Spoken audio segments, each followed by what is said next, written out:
It's all about travel and photography on Cape Cod.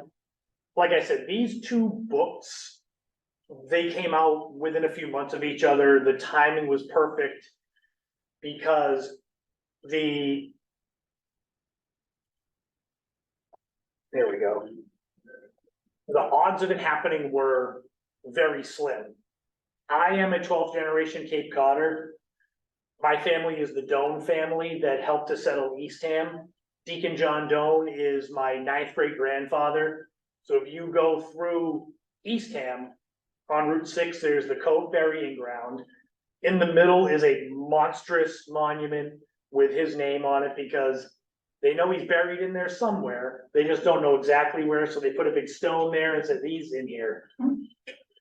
Now, I've written a total of 9 books, and the very first one I wrote was the first Cape Cod travel guide. The one that's on the table is the 2nd edition for the 10-year anniversary of it. And these two go hand in hand, travel and photography. And I thought to myself, why not combine these together where I can talk about these beautiful places and the history of some of them, but also give you ideas on if you're going out, how to shoot it and different tips. I'm not a professional when it comes to photography. I'm more of, I've learned it by doing. So that makes it where I had to have my notes to make sure that I had things to actually share as far as the nuts and bolts go. Now, Cape Cod has been a vacation destination since right after the Civil War. That was when the railroad came over, well, there were 2 rivers then, before there was the canal, Manamet and Scusset rivers. But the railroad came from Middleborough to Sandwich and eventually all the way up to Provincetown. And that's where more and more people started coming down. And you can see that back then in the 1860s, cameras and Cape Cod looked a lot different. And what's great about Cape Cod today is it's got 1 foot in the present, 1 foot in the past. You can go to Route 132 in Hyannis and there's, businesses everywhere. There's Walmarts, there's Targets, there's Kohl's. But then you can also travel a little further away. There's tons of historic homes. There's wide open beaches. There's places like this here. So on the left, Chatham Bars Inn, that is one of the most famous places that there is on Cape Cod, especially to stay. The Crosby Mansion in Brewster, that is purported to be haunted. I've never seen or heard anything, but when people ask, I say, go there at dusk and sit on the front steps and you tell me if it's haunted. Then the further you get from civilization, I guess, on Cape Cod, you find things like the wreck of the Montclair, which is that odd looking thing in the top right corner. That is on Nauset Beach, but it is about 2¼ miles from the main parking lot. So if you have a off-road vehicle, you can get to it pretty easily. I do not, so I had to walk out to it, which that was a lot of fun. That was walking the ORV trail and periodically popping my head up above the dunes to see if I saw any of the iron rods there.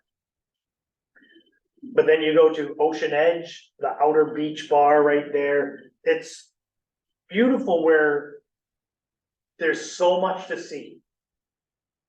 I mean, beaches, we've got them everywhere.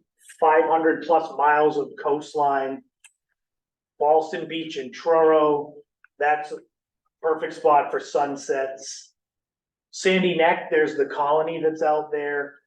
Most of those cottages are grandfathered in, where they are 120 years old. Then there's South Cape Beach is in Mashpee. It's also part of a state park where it's on Wacoit Bay. And then Coast Guard Beach, I was just there last week for the hurricane that wasn't quite a hurricane. And the line of cars that were parked up and down the road, you couldn't even get to Coast Guard Beach to get that type of photo. It was amazing. When it comes to the beaches though, and photography, a lot of that is just getting out there and finding your own spot, even in summer. If you're willing to go a little bit off the beaten path, you can find places that people aren't always at. Excuse me, can you hear me? I can. All right, I'm on Zoom and we're only on the first page of your slide. It's not going forward. I don't know if you're flipping through the slides or just waiting to start. I actually have been flipping through. I don't know why it wouldn't. Yes. We'll pause and we'll see if we can get someone in tech to get that moving. It's interesting. I wouldn't have known. I did a few Zoom events during COVID, and it would be similar where I would have a presentation like this, but I would have no idea who was there, because the libraries would mute the sound. So I had no idea if I was talking to 1,000 people or nobody. And I don't know if anyone else on Zoom is having the same problem. I would imagine they would. Yeah, that's interesting. All right, I'm going to mute myself, but if you have any more questions, just yell. No, that was good. Thank you. I appreciate that because I wouldn't have known. And I feel bad if people are tuning in and I'm going through my slides and there's no movement. Do you know if you're sharing the screen on Zoom? You can. They were saying that it's still on the first slides. That's interesting.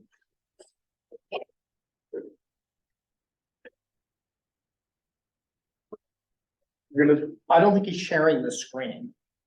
Yeah, someone was saying that it's not advancing. Okay, it just advanced and we're at a slide that says in no shortage of history to be found. There it is. That's the one. All So right. We're with you. Go forward one and back one so we can just say that we're keeping up with you.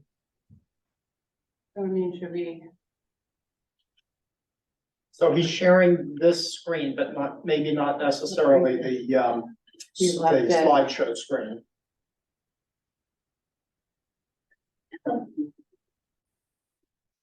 don't worry about that. So should I go? He could run it off this and not do the slideshow. I think they just wanted to be sure that it was advancing and so that I can. It did advance to a different, it says there's no shortage of shoreline to explore. That's what we see now. Run it off that screen, they'll be in sync.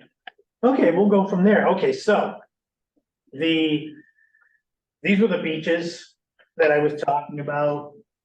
Ballston, South Cape, Sandy Neck, and Coast Guard. A lot of these, it was hard to choose which ones to share.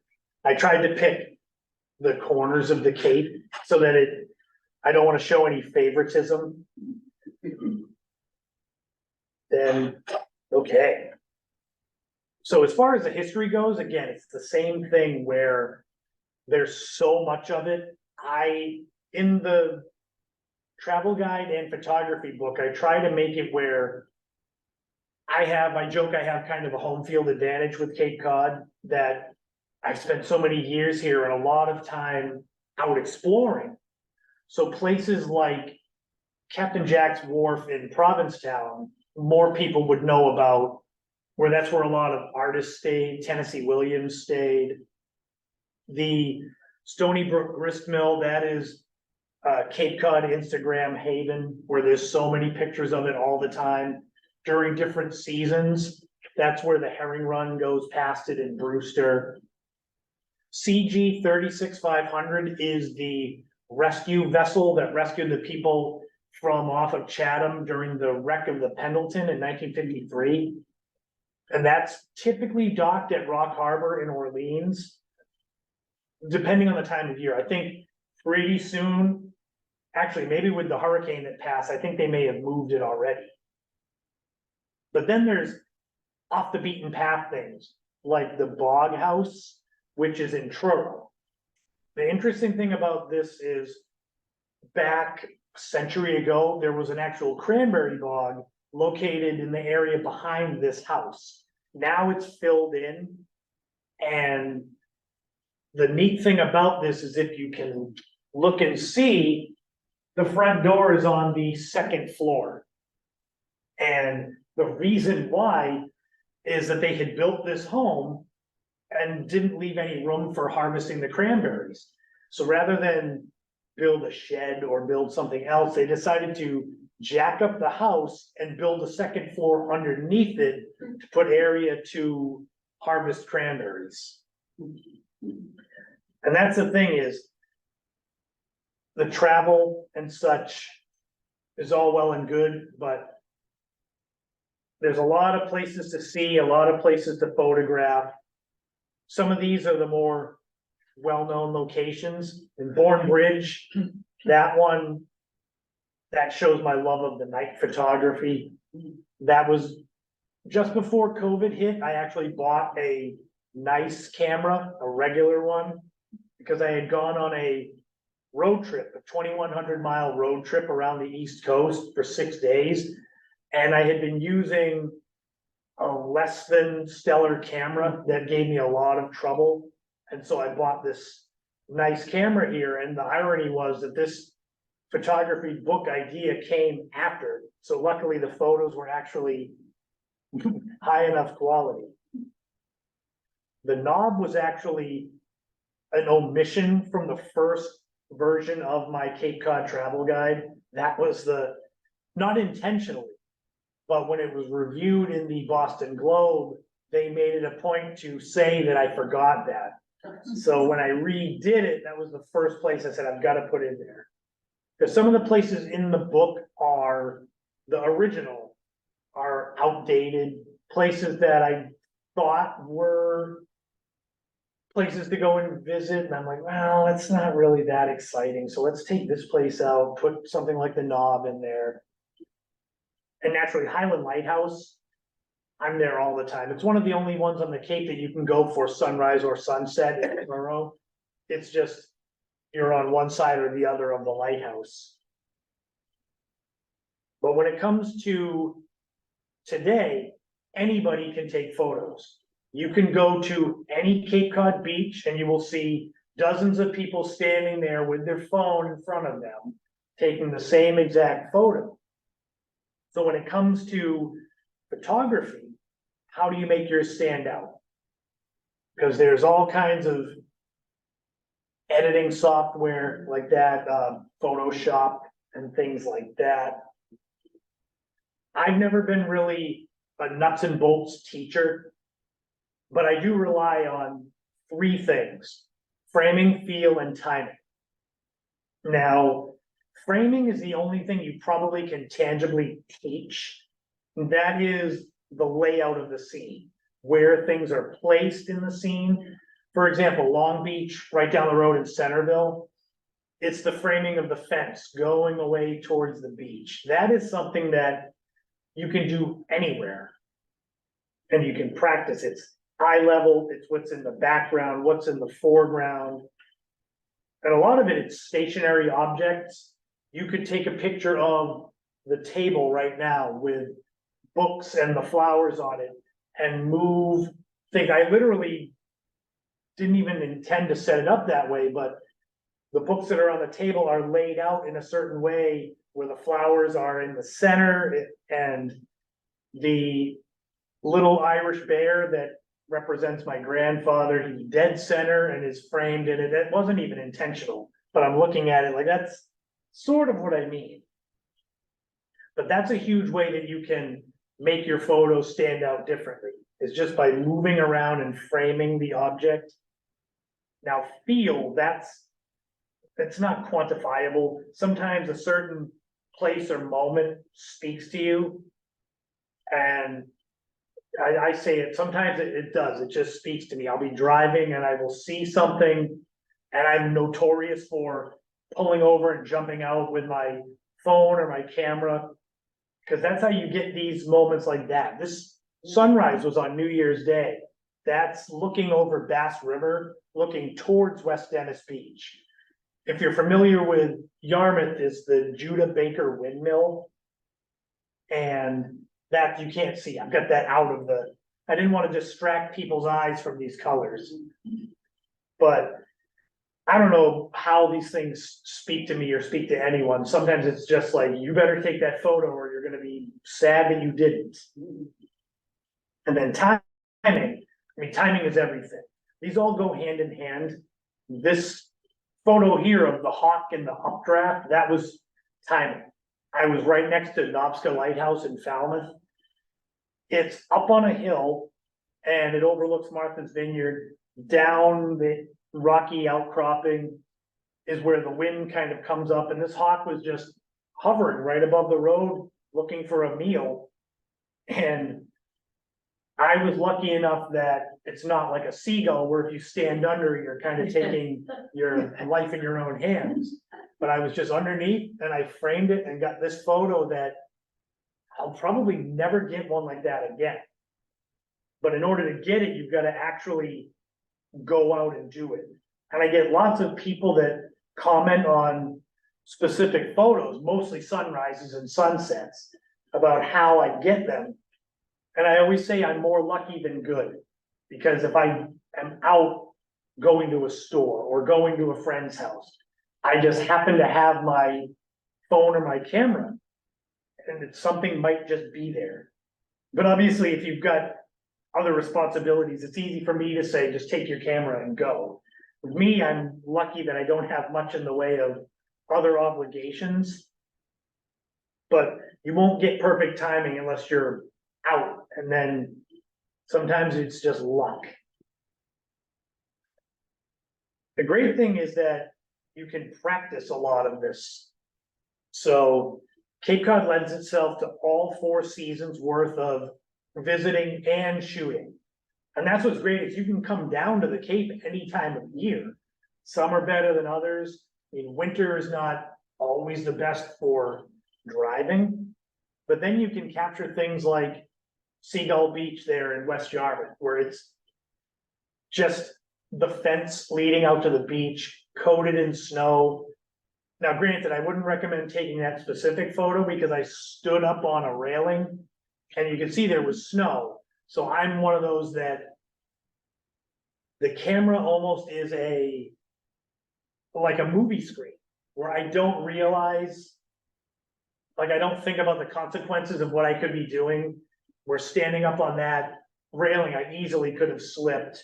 I've done other things where I've climbed trees to get photos, and I don't think about, oh, if one slip, it could have been bad news.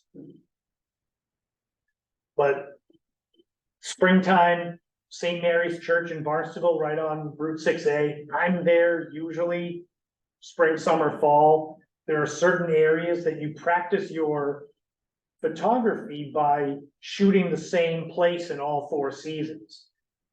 That's one of those things that I found it helps you hone your skill. So in spring, there's the cherry blossoms. In summer, it more lends itself to daffodils and tons of bumblebees. But then in summer, it's natural you want to go to the beaches, but finding an open stretch of beach is hard. Nauset Beach, luckily there's miles of it that goes south. So on the way to the tip of Nauset Beach, there's these wide expanses of dunes where there's nobody. But then there may be areas where there's 4 or 5 Jeeps out there parked in the sand. Those are always good pictures too. And then Taylor Bray Farm and Yarmouth Port for fall. Fall foliage that's probably one of the easiest things to shoot, because all you have to do is find the different colored leaves and it just makes anything look better. But it also, the most beloved locations make perfect photo subjects. These ones here, they don't move, they don't change. These 4 specific places have all been standing where they are. I mean, the Nauset Lighthouse is the one that's been there the least amount of time, and even that is 1923. So, actually, the railroad bridge, I should say. So, Chatham Lighthouse is my most photographed location. I have probably shot it 1,000 times for real, to the point where it becomes a challenge to find a new way to shoot the same thing. And with it being on Coast Guard property, you can't get close, you can't go around the side, so I have to do things like laying down on the sidewalk and shooting it upwards, or going off to the sides and shooting it through someone's backyard, so their house and a tree framed it. And Pilgrim Monument, that one it's harder because you've got to pay to get on the property. So otherwise, every photo looks like it's from a distance. But luckily with that, it's so tall that you can go anywhere in Provincetown, and pretty much from maybe Dennis all the way up, you can see it on the horizon. So that's an easy way to get different framing of the same thing. The monument is one of the most recognizable spots on Cape Cod. I would say that and Nauset Lighthouse, because it's on the bag of Cape Cod potato chips. But interestingly, Chatham Lighthouse and Nauset Lighthouse used to sit on the same property, because up until 1923, Chatham Lighthouse was two. And the idea was Highland Lighthouse in Truro was one light. You come down to Eastham and there were the Three Sisters, so there were three lighthouses. Then you come down south to Chatham, there were two, so that vessels going by would know where they were based on a single, double, or triple lighthouse. The problem was erosion, and that's still a problem. Where the Three Sisters got close enough to the edge that the original three all fell into the water. And then they built three new ones, and they again got close to the cliff, so two of them got bought, turned into a cottage. And then the third one was there for a little while longer, but they decided Chatham didn't need a second lighthouse. So they moved, it looked exactly the same as Chatham, all white, and they moved it up to Eastham. And it got its red paint in 1940. But if you go to Chatham Light, on the right side, there is a concrete round platform with an anchor on it. That is the platform where the lighthouse stood. Which, until I started becoming a Cape Cod history lover, I had no idea. And then when I went there, after figuring this out, then all of a sudden it was like seeing something for the first time all over again. But again, when it comes to photography, it's luck, it's timing. That picture of Nauset Lighthouse is during a snow squall that was not in the weather forecast. I went with a friend of mine to do some night photography, and all of a sudden it's just like a blizzard. So I've got a bunch of photos of this snowstorm that lasted all of 3 or 4 minutes. And these are photos that I'll never get again. And so it's luck. But a lot of photography is wandering and seeking what others have yet to find. Now, granted, on Cape Cod, there's only so far you can go, but that's a lot of what makes traveling and visiting new places in general fun. And I'm one that, because I've seen so much, I try to find places that others don't go. So for example, Bourne Farm that's in the middle, that's not out of the way. It's on Route 28A, heading into North Falmouth. So if you're heading up, it's on the left. There's the farmhouse, there's a field, and if you walk the field, there's a cattle tunnel that goes under the Shining Sea Bikeway, which that's pretty fun. And there's a pond also there. I think there's a photo of that coming up. But then other things, the Shell Tree in Osterville, unfortunately, I don't know if Many of you know the story of that.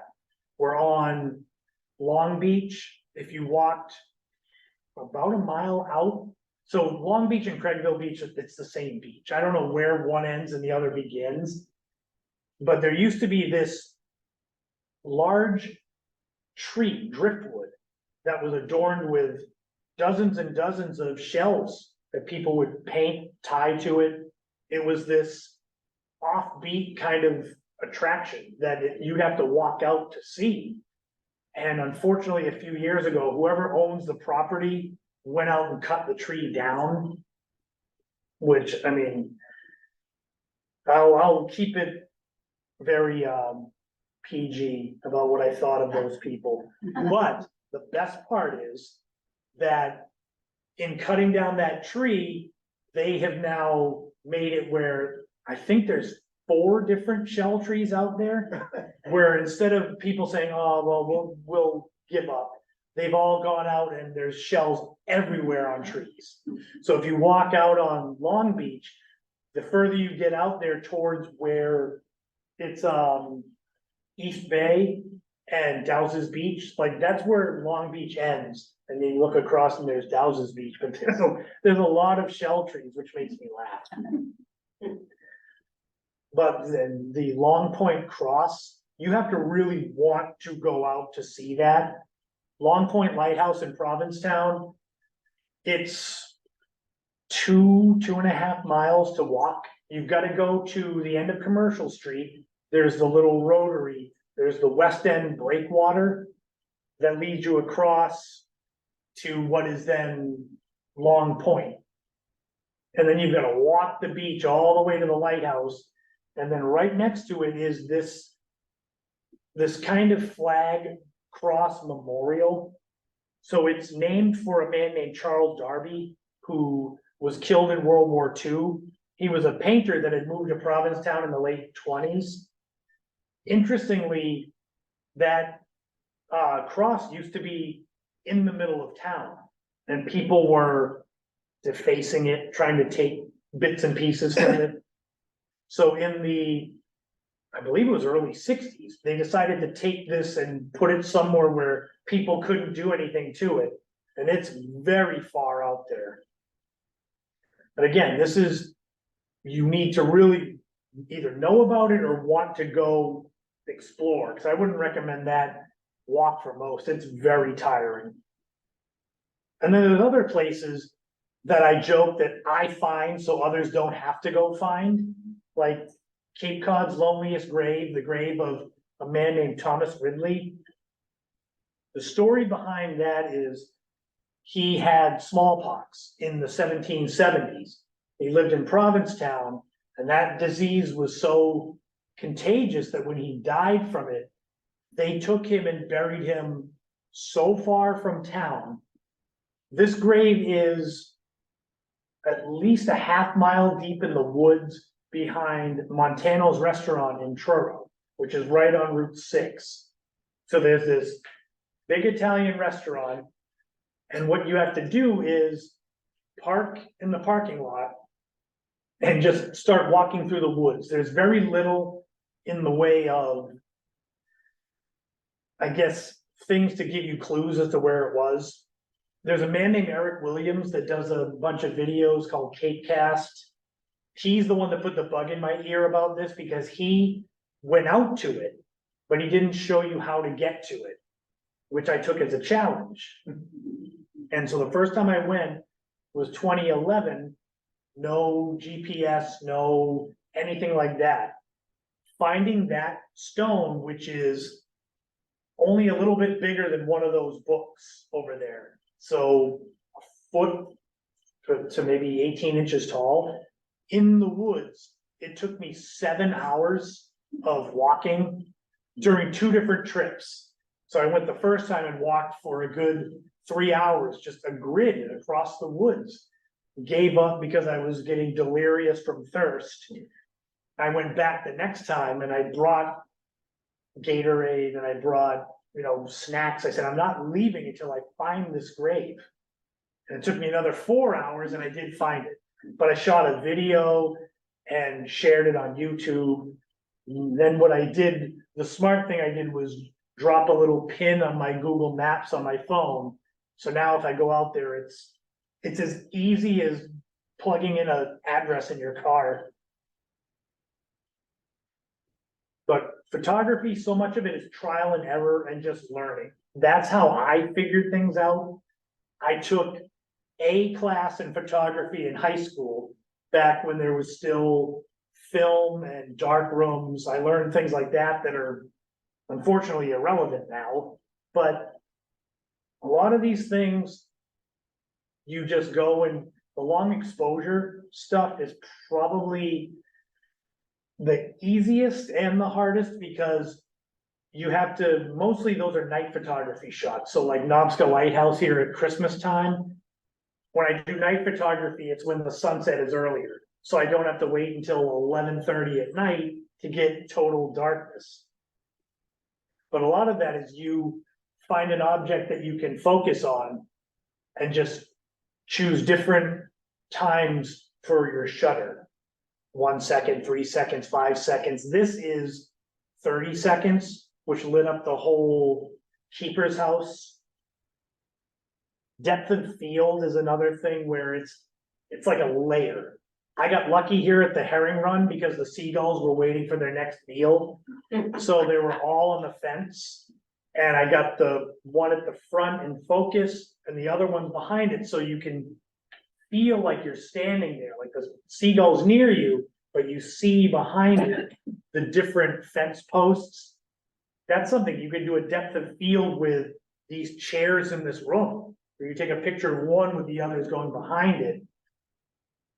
Perspective, that's the West End breakwater I was just talking about with Long Point Lighthouse and the Cross. I do this a lot with railroad tracks. Stand on the tracks and take a picture of them heading off where they look like they come together. That's another one that, not a trope that I fall back on, but it's something that I know people that follow on social media love things like that. I don't want to give away secrets of the craft, but that's an easy way to get likes. And then rule of thirds, with most phones even, they have grids that you can click on and it will show you the display, where then you put things either in the bottom left corner, like the rowboat there. And that's another one where you just move your camera around and then suddenly the scenery changes. And it's just trial and error. I've got on my laptop tens of thousands of photos, and I would say out of those, probably 50% of them are just ones that I could delete tomorrow and not even know that were gone. And that's where the trial and error comes in. You could take 30 pictures of the same thing just to get one that's good, and that's it. You've got the one that matters. But like I said, sometimes it's better to be lucky than good. And that's an example of these photos here. The more you're out there shooting, the more the chances are you're gonna get something that, I joke, it's the money shot. You get it, but then you can plaster everywhere. And once you get it, you don't have to get it again. So Quissit Harbor in Falmouth, that's right near the Knob, which is on the cover of the travel book that's on the right on the tables there. The luck of having a bird running across the water and being able to get that with the splashes of each of its footprints. Try as I might, I can't get a photo like that again. You have to sit by the water for hours and hope that a bird comes and lands, hope that it does. But the thing is, I got it and I don't have to again. I can put it in a photography book and that's enough. Nauset Lighthouse, we just talked about the snow squall. That was me underneath the lighthouse, just getting the picture with the snow. You can feel the movement, but then also in the right-hand corner, you can see the moon, because the snow squall wasn't meant to happen. It just did, and that was the luck. Boundbrook Island Beach in Wellfleet is one of my favorite sunset spots. It's also one of the most inaccessible places on the Cape, where it's a mile drive down a dirt road to get to a place that fits about 4 cars in the sand. So you have to know about it and then have a vehicle that you're comfortable driving out there with, because if you get stuck, it's not fun. Now, one time I did get stuck out there, but it was because I ended up locking my keys in my car. They fell out of my pocket onto my seat. And when I got up and pressed the lock button, there they were. I looked down, it was like a scene out of a comedy. And it took them probably an hour to get truck out there to unlock my car. But that photo here, that again was luck. I brought my 2 oldest nieces out there with the idea of getting a photo of them in the sunset for my sister. And so all I did was walk them to the spot I needed them to be, take a big step backwards, and then wait for them to just set the scene. But then Long Point in Provincetown again, that was luck, where what are the odds that I'm gonna get a seagull grabbing a starfish, but also giving me this stare like I'm trying to steal his food? It's just the luck, and that's part of what I like about photography, is just having the ability to take dozens and dozens of photos on the chance that you get one that's good, and then you don't have to worry about it anymore. And again, fortunately on Cape Cod, there's lots of places to practice. Bourne Farm, I had mentioned that a few frames ago. There's the pond. That is the easiest to get to that point of that shot. And it's right at the edge of this gravel road that leads to the farmhouse. Sandwich Boardwalk, I have heard some things that it's going to either be not torn down, but I think it's going to be rebuilt. So that which is there now with all the names, I don't know what's happening with those planks. But that photo, you've just gotta walk out to, that's at the top, looking all the way back. I think I laid down on my stomach to get the perspective with the names there. Race Point Lighthouse in Provincetown, that's probably the hardest one to get to. You need an off-road vehicle, because that photo was over 1.5 mile walk to get out to it. And then I took the picture of my grandfather's compass with the lighthouse in the back, and that was one where sometimes with photos I can see it in my head. It's just a matter of putting it into actual practice. So I literally walked more than 1.5 miles each way. And I didn't take just that one photo, but it was more, that photo was on the back cover of the photography book. But I had that picture in my mind. When I got it, I was like, I don't have to take it ever again. But like I said, it's also a great place to just visit. I don't wanna talk about all of this and put pressure on you where, oh, you've gotta take pictures of everything, cause you never know. Cause it's always good to just enjoy the moments. I've been doing that more, especially with COVID, and just as I get older, taking fewer photos, still a lot, but fewer, and taking some to just enjoy. I went to Fallens Pond in Dennis last night. There was the afterglow of the sunset. It was bright red and pink. I took one photo and spent the other 5 minutes just soaking it in. Cause it was kind of like, I got the photo, that's enough, now just enjoy it. And if you come to stay on the Cape, there's plenty of bed and breakfasts. Little Inn on Pleasant Bay is excellent. It's right on 28. So if you're looking past where the chairs are, the Route 28 is probably 100 yards off in the distance.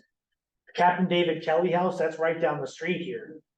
That was a luck shot because I was walking around and it's right near the 1856 country store. And it happened to be right before Valentine's Day, so there's the hearts on the chairs, just the timing. Chatham Bar's Inn, I actually did an event there once. I think that was how I got that photo. Cause I'm not one to go on the property and kind of just make myself at home. I almost need a reason. So like the Captain David Kelly house, I'm outside the fence. I'm less likely in my forties to do things that I could get in trouble for. That Chatham Bar's Inn, I think they don't mind that much.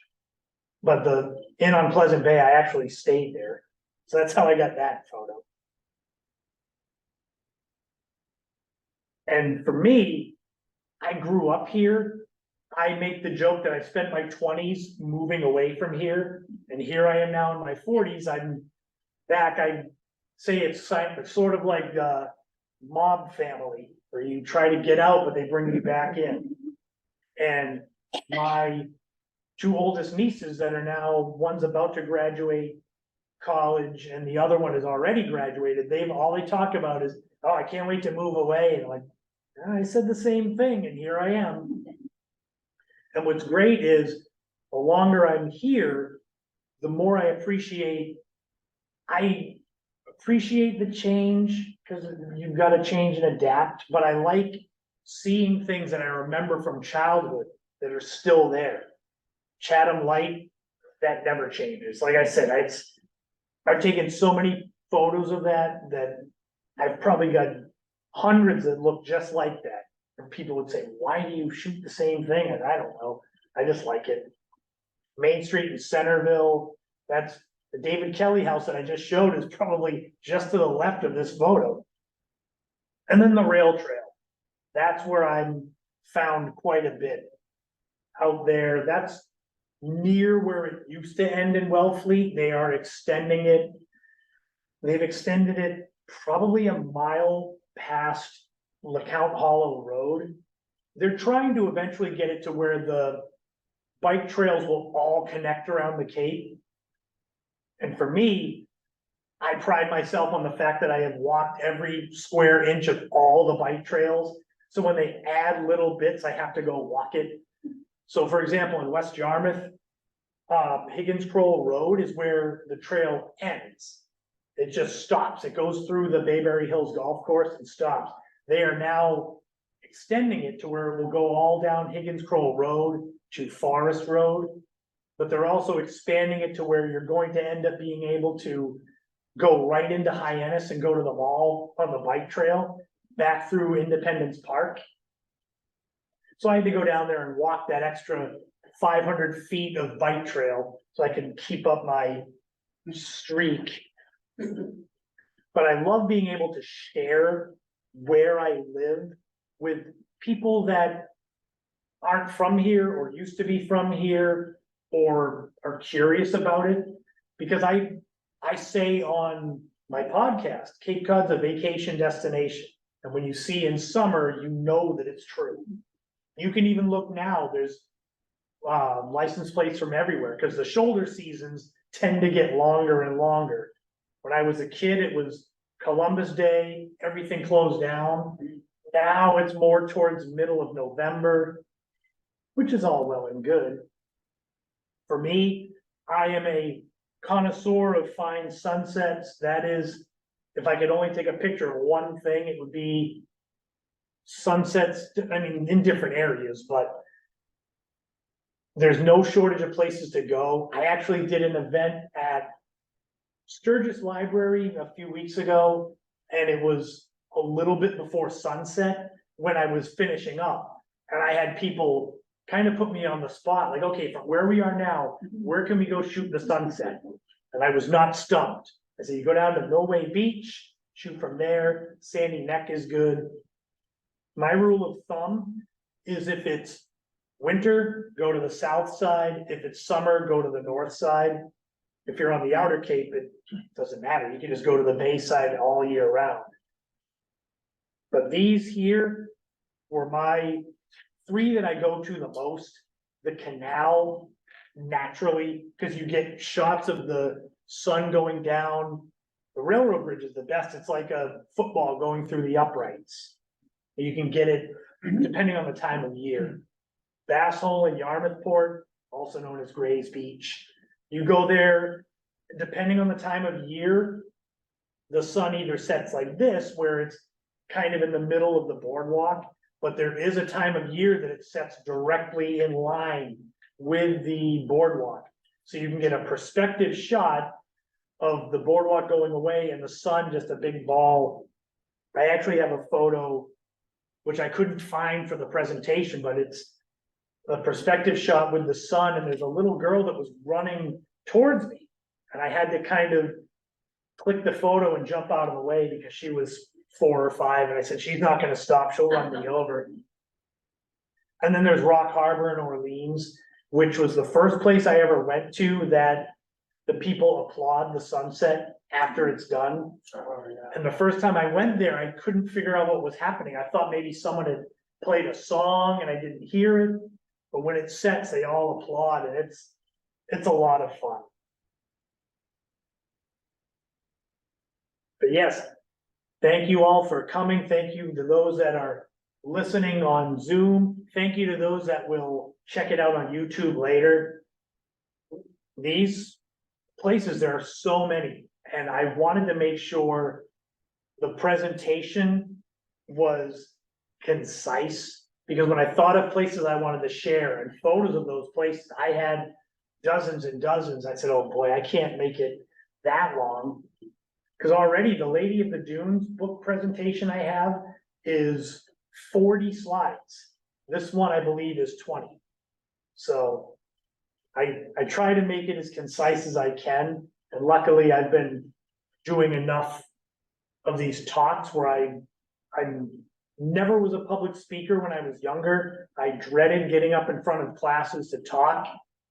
And this I appreciate because people come to hear about things that come from my head, the creativity. This is what I love about just life in general, is creating and sharing, whether it's Cape Cod travel, history, photography, just in general, things that I kind of leaving a legacy, a portfolio. And after the long layoff due to COVID, I didn't do events for several years. So now it's getting back in the swing of things, where now I've done 5 or 6 in the last few months, and I'm getting better. I have to remember to hydrate better, because at the end of every event, my voice is already getting raspy. And I said, boy, you didn't hydrate again, smart. But do you have any questions on anything with photography yes? Is the Lady of the Dunes available online to view your Yes, talk recently? Because I signed up and then something came up and I couldn't come. yes, actually, through the Osterville Village Library YouTube channel, Oh, it's okay, up good. there. And I did my best with it. That was the first one that I did for that book. And it's a long presentation. And for those that, either watched it or saw it, I had my notes, and because it was 40 slides long, I had to re-edit the notes after, because I didn't give myself cues on when to turn the slides. So I ended up going long or short and skipping some of my notes, which people that were here or that have watched it said they couldn't tell, but I immediately knew, because I saw in my notes, I said, oh no, I skipped 2 whole things I wanted to talk about. Also, for the Lady of the Dunes, I built a website, theladyofthedunes.com. It has the book, the documentary, several videos that I made about the case, and like a timeline of my association with it. So there's all that stuff. I just say go easy on me. I did a little graphic design in college, but I'm not a pro. So it's very much like looking at a store brand website compared to the name brand. I'm sure it's good. I'll have to watch it. Are any of your folks here? Do they include what you delivered on this whole, today, the whole seminar or whatever? Yes, all of the photos that I showed are in the photography book and or the travel guide. The neat thing about the travel guide, so I changed it up a little where inside here, there's GPS coordinates for every spot in there. They're also in geographical order, so if you were to open up to the first page, it's literally coming over the Sagamore Bridge into Sandwich, and you just drive all around the Cape. And there's only one spot in here that does not have GPS coordinates, and that is Point Gammon Lighthouse in West Yarmouth. The little story behind that is, I'm not sure if you're familiar with Great Island in Yarmouth, the extremely private community. So when I wrote the first copy of this book, I wanted to put Point Gammon Lighthouse in there. Kind of selfishly as a reason to get me out there so I could get photos of it. And so being naive to the whole process back in 2011, when I started working on the book, I just called up the Great Island Housing Authority and said, hey, can I go out there with your permission and get a photo of the lighthouse? I said, you come with me and watch me shoot it, escort me out. The first time I called, they said no and hung up. So that was pretty quick. But I was undeterred. I called back and I tried to reframe it where like you can watch me shoot it and, you know, then you can kick me out. And their response was, what lighthouse? I said, okay, well, if you go to Craigville Beach and look out at Great Island, there's a 60-foot lighthouse standing up and you can't miss it. So I gave up. It wasn't in the first book. As luck would have it, again, sometimes it's all about who you know. My mother's best friend had a friend that had a house on Great Island who was moving. So I got a day pass. I had to go with my mom's friend. And we had a day pass, guest pass, to say we could go out there. This will tell you if you're ever thinking of going out on Great Island. We pulled up to the guard shack. There's a guard shack at the end of South Sea Avenue. That's always manned. Even with the guest pass, the guard was still like, I don't know, and I'm showing it. I have a guest pass, it says I can go.